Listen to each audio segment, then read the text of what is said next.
चला मैत्रिणींनो, आज बनवूया मशरूम. हे मशरूम आणलेत मी एक पॅकेट. यांना थोडंसं गव्हाचं पीठ लावून किंवा बाजरीचं पीठ लावून व्यवस्थित घासून घ्यायचं आहे. घासून म्हणजे व्यवस्थित त्यांना स्वच्छ करून घ्यायचं आहे.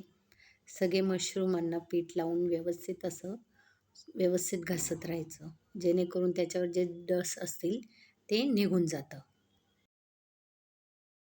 आणि मशरूम दिसायला स्वच्छ दिसतात. मी तर थोडा जर आतला गर काळा असेल तर तो पण मी हळूहळू सुरीने बारीक बारीक काढून टाकते त्यातला.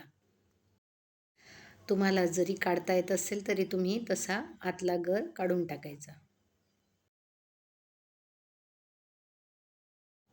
आता मी सर्व हे मशरूम घासून घेतलेत आणि व्यवस्थित पाण्याने स्वच्छ धुवून घेतलेले आहेत.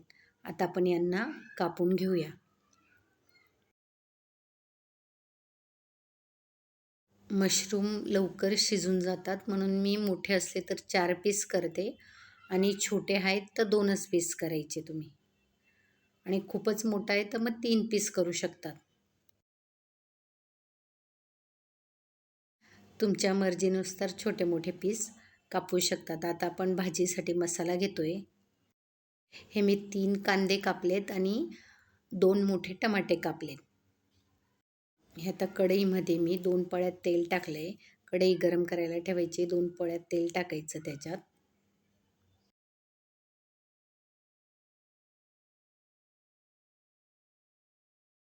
आपलं तेल तापलं का कांदे आपण टाकायचे. कांदे व्यवस्थित ब्राऊन होईपर्यंत आपण शेकायचे. कांदे शेकायला थोडा वेळ लागतो म्हणून गॅस थोडा फुल करायचा, नंतर थोडा कमी करायचा. आपले कांदे आता छानपैकी ब्राऊन झालेत. आता आपण त्याच्यात टमाटे ॲड केले. तर टमाटे आपण व्यवस्थित शेकून घ्यायचे आहेत. टमाटे ही व्यवस्थित नरम होऊ द्यायचे आहेत. ह्या रेसिपीची एक गंमत आहे, मी तुमच्याशी नक्की शेअर करेन शेवटी. आता आपले टमाटे शेकून घेतलेत, आपण काढून घ्यायचे आहेत. हे आता मी काढून कढई साफ करून घेतली.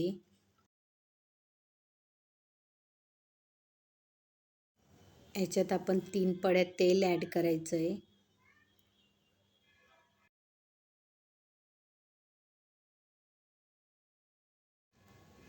आपलं तेल तापलं का जो आपण मसाल्याचं वाटण वाटलेलं आहे, आपण तो मसाला व्यवस्थित ॲड करायचा आहे.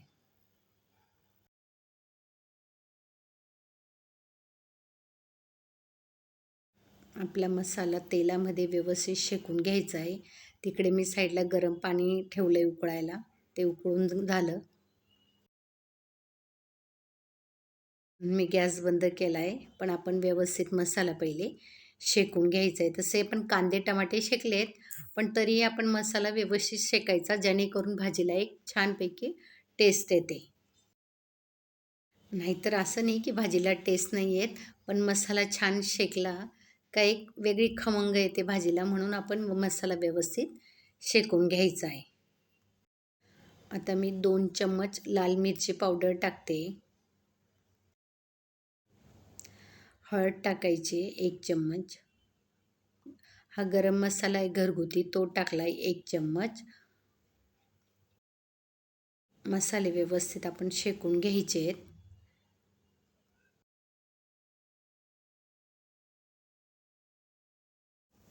आता आपण मसाले व्यवस्थित शेकून घेतलेले आहेत. याच्यात मी काश्मीरी लाल पावडर टाकते 1 चम्मच. काश्मीरी लाल पावडर टाकण्याचा एवढाच उद्देश असतो की आपल्या भाजीला मस्त अशी तरी येते आणि रंग येतो. बाहेर हॉटेलमध्ये खातो त्याला रंग आलेला असतो, पण त्याच्यात थोडा रंग मिक्स करतात. आपण रंग नाही टाकायचा म्हणून काश्मीरी लाल मिरची पावडर टाकायचा. चवीप्रमाणे मीठ ॲड करायचं आहे.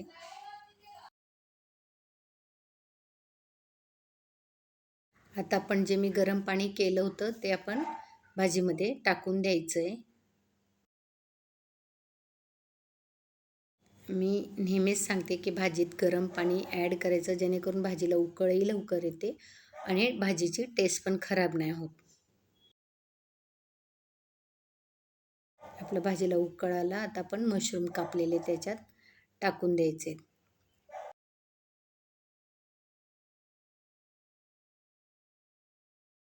आता आपण सगळे मशरूम एकजीव करायचे. तसं मशरूम खूप कमी वेळात शिजतात. आता आपण सर्व मशरूम एकजीव करून घेतलं आहे. आता आपण त्याच्यावर झाकण ठेवून द्यायचं आहे, जेणेकरून मशरूम लवकर शिजतील. हे झाकण ठेवलं आहे मी. थोड्या वेळाने आपण झाकण काढून बघायचं आहे. बघा, छानपैकी मस्त तरी आलेली आहे आणि मशरूमही शिजून गेलेत.